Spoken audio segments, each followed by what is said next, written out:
정봉주 후보 스튜디오에 모셨습니다. 안녕하십니까? 예, 안녕하세요. 정봉주입니다. 네, 지금 민주당의 가장 큰 이슈가 최고위원 뽑는 거 그중에 하나겠죠. 그렇죠. 국민들도 이제 많이 관심을 가졌죠. 원외 후보가 저 유일한데 원외 후보가 이제 첫 주에서 이제 좋은 성적을 내니까 언론 보도도 많이 나왔고 어쨌든 뭐 흥행은 조금 성공한 것 같은데 2주차에 이제 제가 좀 밀리니까 국민들의 관심이 좀 또 떨어진 것 같습니다. 좀 더 설명을 드리자면 최고위원 결정은 이제 8월 18일 예. 그리고 이제 1차 예선 결정이 나왔고 8분이 지금 올라와 있는 상태고 예. 그중에서 투표를 일주일마다 한 번씩 하고 있는 중이에요. 그렇죠. 전국을 예. 다니시면서 지금 벌써 이제 2번의 경선이 있었고. 그렇죠. 2번의 경선 지역에 중에 이제 전국에 한 17개, 18개 지역 중에 네. 10개 지역이 끝났습니다. 네. 그럼 숫자로는 과반이 넘어서 이제 반환점을 도른 건데 네. 실제 당원은 25, 6%밖에 안 됐어요. 그러니까 한 75% 네. 이제 시작입니다. 어느 지역이 가장 많나요? 당원의 비율을 보면. 수도권이 이제 제일 많죠. 경기 서울이 제일 많은데 수도권 표심은 광주, 전남, 전북의 표심에 그대로 쫓아갑니다. 왜일까요? 아무래도 이제 민주당의 텃밭이 광주고 광주는 일반적으로 당원들이 모두 다 국회의원입니다. 그 정도로 정치의식 수준이 높아요. 그러니까 광주에서 판단한 것은 옳다라고 하는 분위기가 있죠. 그래서 그 분위기를 좀 쫓아가는 분위기고 다음 주에 이제 경기입니다. 그 다음 주에 서울이고. 네. 그래서 이제 광주, 전남, 첫 토요일 날 전북, 그다음에 일요일 날 이제 광주, 전남인데 여기에서의 결론이 마지막까지 그대로 갈 것으로 보입니다. 8월 4일에 이제 광주에서도 이제 투표가 있는 예. 거죠. 그래서 지금 광주에 내려오셨고 예. 당원 한 명 한 명 만나기에도 너무나도 빠듯한 시간에 저희 시사톡 라이브를 찾아주셨어요. 예. 예. 제가 이제 좀 양해의 말씀을 좀 드리면 원래 목소리가 이렇지 않습니다. 아주 청아한 목소리인데 제가 먼저 여쭤볼 거였는데. 예, 목을 많이 써갖고 목이 아주 심하게 지금 상해 있습니다. 대부분 이제 대면 만남을 하신 거잖아요. 예. 만나셔가지고 나는 이런 사람이고 예. 또 이런 일을 할 것이다라는 설명을 하시느라고 목을 많이 쓰셨어요. 전화도 많이 했고요. 그리고 네. 이제 제가 기본적으로 좀 이슈에 대해서 얘기할 때 과하게 열정적으로 얘기합니다. 네. 그러니까 목이 이제 좀 많이 썼고 다른 후보들이 뭐 열정적이지 않다는 얘기는 아닙니다. 이런 거 얘기하면 온라인에서 또 정봉주가 뭐 자기만 열정적이다 이렇게 얘기했다 그러면서 저를 지금 비판하는 분들이 많아갖고 조심스럽습니다. 비판하는 분도 많은데 지금까지 누적 투표로 보면 지금 1위? 그렇죠. 그렇죠. 1위죠. 예, 네. 지금 2위가 김민석 의원이신 거죠? 2위서부터 누군지 잘 기억이 안 납니다. 이름을 언급하면 나에게 예. 불리하다 지금 이런 정도인 것 같고 그 얘기를 먼저 여쭤보겠습니다. 왜 최고위원에 나왔느냐? 예. 네, 각오를 말씀해 주시죠. 저는 당원의 명령에 부름을 받고 나온 거예요. 사실 지난 총선에서 지난 2020년 21대 총선에서는 강북 갑에 금태섭이라고 잘 아실 거예요. 많은 분들이. 네. 민주당에 있으면서 국힘 행세를 하는 의원이에요. 그래서 제가 빨간 점퍼 민주당 수박이란 말을 제일 먼저 썼죠. 금태섭 의원은 수박이다. 네. 그걸 잡으러 갔더니 당내에서 금태섭 의원 같은 사람이 있어야 된다라고 하는 분위기가 팽배해 있어요. 과하게 당이 좀 획일적으로 가는 거 아니냐라고 하면서 저를 아무 이유 없이 정무적인 판단이라는 이유로 컷오프 됐습니다. 그게 이제 세 번째 컷오프예요. 근데 이제 이번에는 박용진 의원과 경선을 해서 이겼습니다. 네. 근데 이제 7년 전에 제가 했던 발언인데 그때 팟캐스트에서 얘기하고 문제가 돼갖고 닫았거든요. 네. 그 7년 전에 닫은 게 어떻게 나왔는지 모르겠는데 그게 나와갖고 문제가 됐는데 당에서 좀 지켜주고 버틸 줄 알았더니 뭐 이제 국힘하고 이렇게 국힘도 이제 여러분들이 있는데 국힘이 다 그런 분들을 아웃시키니까 불가피하게 이제 저도 아웃됐는데 이번에는 당원분들이 많이 좀 짠하게 생각했던 것 같아요.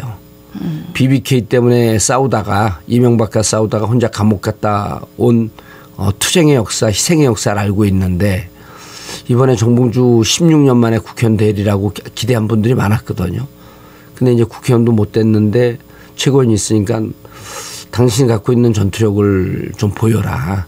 지금의 시대 정신이나 시기도 그럴 때 아니냐. 그래서 진짜 거짓말 보태지 않고 1000건 이상의 문자를 받았어요. 카카오톡, 텔레그램 문자. 그래서 당원들이 이렇게 명령하면 나가는 게 맞다.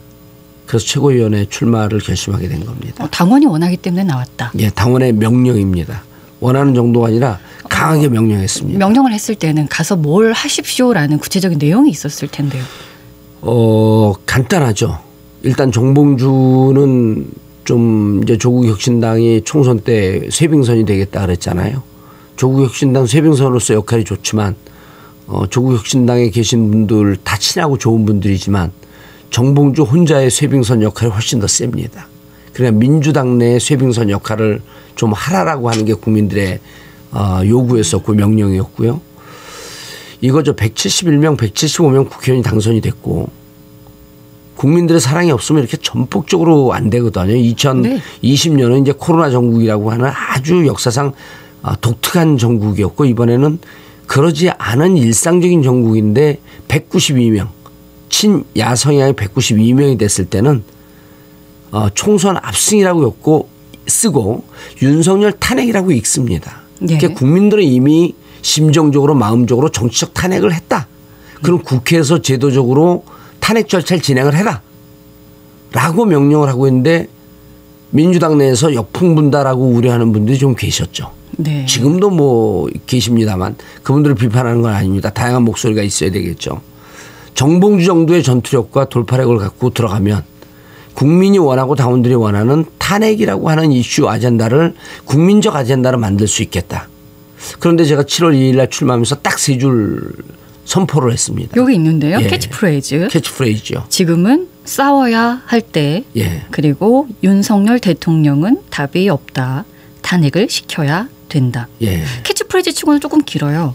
그런데 강한 메시지, 간단한 아니, 메시지를. 캐치프레이즈고요. 그 네. 출마 선언문은 지금 읽지 않으셨는데 출마 선언문이 이겁니다. 이게 출마 선언문? 는 아니죠. 그게. 그러니까 캐치프레이즈. 캐치프레이즈. 지금은 싸워야 할 때. 이게 하나고요. 네네. 그다음에 맞아요. 그게 캐치프레이즈입니다. 지금은 싸워야 할 때. 근데 굉장히 간단하고 강한 메시지예요. 예. 근데 이제 기자회견은요. 더 간단합니다. 뭐라 하셨습니까? 윤석열 정권을 탄핵시키겠습니다.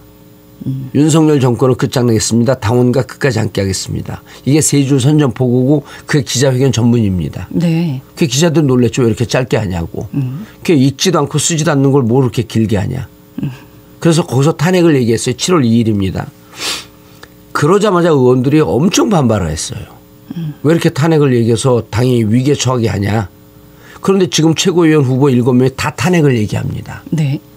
지금은 싸워야 될 때라고 나머지 7명이 다 얘기를 합니다. 심지어는요. 어젠가 오늘 조국혁신당에서 탄핵을 당론으로 결정을 했어요. 이게 저는 정봉주의 효과라고 봅니다. 기정사실화 시켰고 일반화 시켰습니다. 지금의 시대 정신을. 근데 이게 정봉주가 잘한 게 아니라 국민들이 원하는 시대 정신은 탄핵이라는 겁니다. 네. 그걸 제가 제일 먼저 캐치하고 그게 국민들로부터 당원들로부터 전폭적인 지지를 받으니까 다른 최고위원 후보들도 쫓아오는 겁니다. 네. 정봉주의 역할이죠. 이제 차별화를 말씀을 드리면 8명의 이제 후보 1차 예선 통과하신 7명은 모두 현역 이제 의원이시고 정봉주 후보만 지금 원외 인사인 거죠. 예. 근데 이게 이례적인 좀 일이죠. 쉬운 일은 아니었어요. 정말 이례적이죠. 예. 근데 정말 이례적이지만 당원들 입장에서는 본인들이 가장 가려운 부분, 본인들이 가장 원하는 부분, 전문 용어로 얘기하면 시대 정신을 읽은 게 정봉주이기 때문에 예심서부터 지금 1차, 2차 경선을 오는 시점까지도 저에게 전폭적인 지지를 보내주고 있는 겁니다. 예. 근데 이제 궁금한 거는 지금 1위 누적 투표수로 1위를 하고 계시고, 근데 예. 2위도 예. 있을 거고 3위, 4위도 있을 건데 순위가 중요합니까? 왜냐하면은 이제 이 수 안에만 들면 다 같이 최고위원이고 예. 여기는 금메달, 뭐 은메달, 동메달, 올림픽 아니니까 이런 메달이 안 따라다니지 않을까요? 저는 중요하지 않다고 보고 지금은 오히려 민주당이 단결할 때라고 하는 메시지를 계속 내고 있죠. 그런 주장이고. 그런데 네. 이제 온라인상에서 정봉주 최고위원 1등하면 안 된다라고 라는 안티 흐름이 많이 있어요. 그런데 왜일까요? 그게 저는 조중동의 프레임이라고 봐요. 이 프레임이 2년 전에도 똑같이 작동을 했거든요. 그러니까 정청래 최고위원이 1등으로 달릴 때예요. 정청래 최고위원은 불안한 후보라고 하는 프레임을 씌웠습니다. 조중동 보수 언론이요. 그러니까 우리 당의 일부 당원들 지지자들이 그 프레임을 같이 쫓아서 정청래 최고위원을 공격을 합니다. 근데 국민들이 똑똑하세요. 그래서 똑똑하죠. 프레임을 씌운다 그래서 그 예. 프레임을 사실대로 인정하지 않고 인정하지 않지만 요즘에는 프레임을 씌웠네까지 다 하세요. 알죠. 근데 네. 이제 다른 후보를 지지하는 분들은 순위에 대해서 맹목적적으로 집착하는 분들이 일부 계시겠죠. 네. 그런 분들이 그 조중동의 프레임으로 저를 공격을 인용을 하시는 한 겁니다. 네. 그런데 정청래 최고위원으로서 너무 잘했습니다. 지금 법사위원장으로 일부 동의하지 않는 분들도 계시지만 법사위원장으로 잘하고 있거든요. 제가 정청래 최고위원한테 그랬어요. 이거 조중동에서 프레임 씌운 거 내 정최고 말씀 지위를 인용하면서까지 얘기하겠습니다. 그랬더니 하십시오 형님. 그러더라고요. 보세요. 그런데 왜 그때 정청래 최고위원을 불안한 후보라 그랬을까요? 지금 왜 정봉주를 최고위원 1등 하면 안 된다고 조중동이 그렇게 은연중에 목청 높여서 얘기할까요? 제일 무서운 입입니다. 본인들이 제일 불편한 상대가 당대표 옆에 앉혀갖고 맨날 투샷으로 나가서 사진 찍혀 나가면 정봉주는 늘상 조중동 보수 언론 이분들 때문에 나라 망합니다. 윤석열 대표 당장 탄핵이 됩니다. 이런 부분이 국민들에게 메시지 전달되는 게 얼마나 불편하겠어요. 그래서 제가 우리 광주 당원분들에게 호남 당원분들에게 윤석열 정권과 국힘과 보수 언론이 제일 싫어할 후보가 누구겠습니까? 제일 두려워할 후보가 누구겠습니까? 그분을 찍어야 됩니다. 저는 감히 정봉주라고 장담을 합니다. 예. 그렇다면 예. 지금 대통령도 대통령이지만 김건희 여사를 둘러싼 논란들 한두 예. 가지가 아니고 또 대통령실이 제2 이제 부속실을 설치하겠다라고 얘기를 했고 이런 것들은 어떻게 생각을 하세요? 정봉주의 입 한번 들어볼까요? 김건희 씨가 여러 가지로 국정농단에 개입하고 있는 듯한 말씀 잘 드려야 됩니다. 듯한 흔적이 나오죠. 그래서 김건희 여사를 공격하는 분들도 계신데 국민들이 다 압니다. 근데 제가 아까 뭐라고 말씀드렸죠? 국민들 마음속에 정치적 탄핵 그리고 이분들이 거리로 나온 게 탄핵의 시작입니다. 박근혜 탄핵 때 그랬죠. 200만 나오니까 국힘이 흔들립니다. 그래서 탄핵은 프로세스가 과정이 정치적 탄핵이 진행되고 그다음 법적 탄핵인데 법적 탄핵은 국회에서 탄핵소추 발의하고 헌재에서 탄핵소추에 대한 의결을 하는 겁니다. 네. 자 그러면 김건희 씨는 탄핵 대상이 아니죠. 국정농단을 하고 있기 때문에 이 윤석열 정권을 탄핵해야 됩니다라고 하는 논리는 형성될 수 있지만 김건희 씨 부분에 대해서는 많은 분들이 문제 제기를 하는데 제 역할은 제도적 탄핵까지를 끌어내는 게 제 주요 공격 방향입니다. 최고위원 되시면 그 절차 밟으시겠네요. 저는요. 네. 오늘 조국 혁신당에서 탄핵추진위원회 제보센터까지 만들기 전에 이미 다른 방송에서 예측을 했습니다. 조국 혁신당이 이렇게 얘기하게 되면 민주당이 담론을 뺏길 위험성이 있으니 당대표님한테도 대표 후보 이재명 그땐 대표였었죠. 출마 전이니까. 탄핵추진위원회 탄핵준비위원회를 만들어야 됩니다. 다만 탄핵을 직접적으로 언급하게 되면 불편할 수 있으니 윤석열 김건희 일가 불법 부정조사위원회를 만들자. 이게 탄핵추진위원회입니다. 근데 이제는 조국 혁신당에서 저렇게 얘기했기 때문에 탄핵추진위원회 민주당이 만들 수 있습니다. 그리고 정봉주가 최고위원 된다라고 하는 의미는 민주당의 제1호 당론을 탄핵으로 설정하는 겁니다. 그래서 그냥 정봉주가 최고위원의 우수한 성적으로 혹은 최고위원에 들어가는 게 정봉주 최고위원 됐어. 이게 아니라 이제 민주당은 1호 당론을 탄핵으로 삼겠구나 라고 하는 부분에 대해서 당원들이 표를 준 겁니다. 그러니까 그만큼 당원들에게는 정봉주 후보가 이제 아픈 손가락이라는 말씀을 좀 드리거든요. 예. 그리고 이제 가서 강하게 말을 좀 해달라.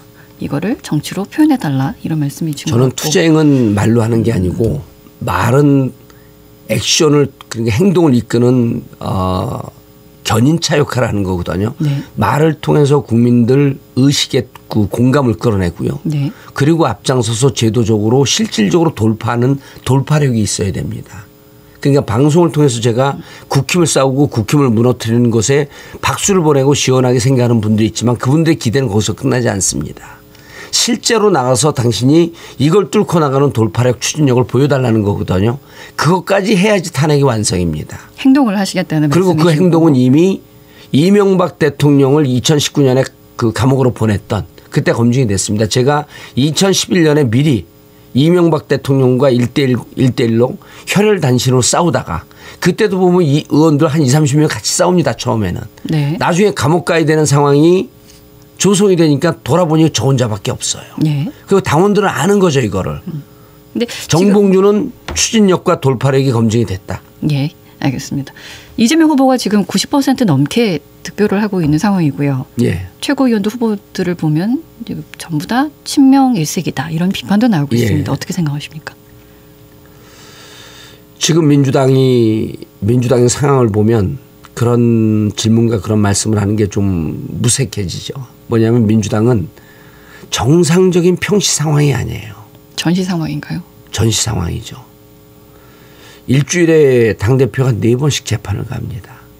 재판이 동질 성향의 재판이 많으니 재판 횟수를 좀 줄이고 준비를 하기 위해서 병합 신청을 해도 안 받아들여집니다.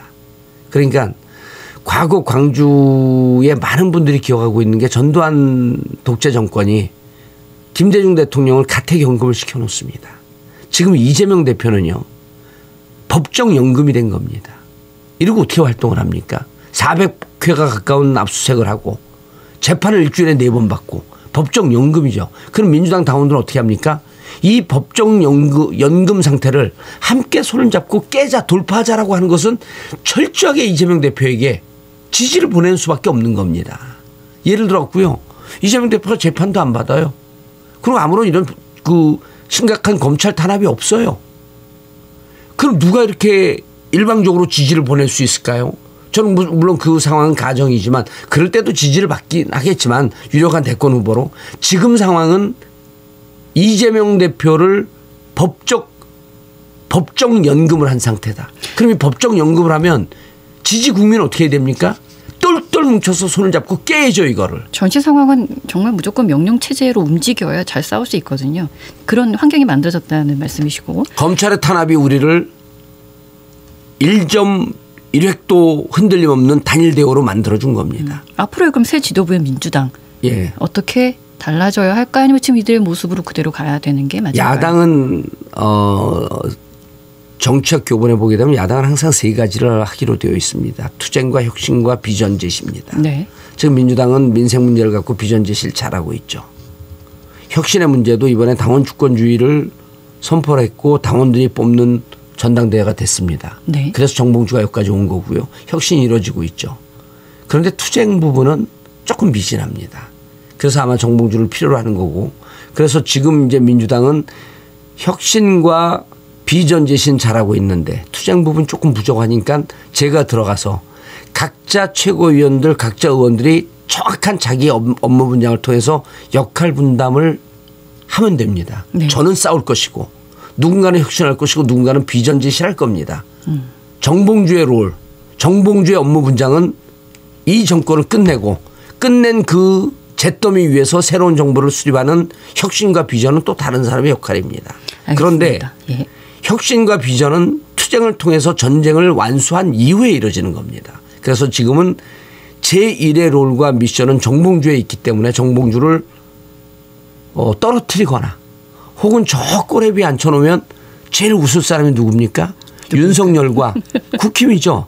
야 정봉주 잘난 척하고 방송 나와서 큰 소리 빵빵 찌는데 너 당원은 너를 별로 인정하지 않고 있어. 예, 그럼 제 싸움에 동력이 붙을까요? 지금까지는 이제 무거운 말씀을 다 해주셨어요. 예. 최고위원이 이렇게 하면 된다. 근데 지금 시간이 딱 20초밖에 안 남았거든요. 가벼운 예? 얘기를 여쭤보고 싶었는데 저 최고위원이 되면 이렇게 좋습니까라고 여쭤보고 싶었는데 예. 특혜가 있나요? 아무 특혜 없습니다. 급여가 나오는 것도 아니고 판공비가 나오는 것도 아닙니다. 저는 원하고 전문 용어로 백수입니다.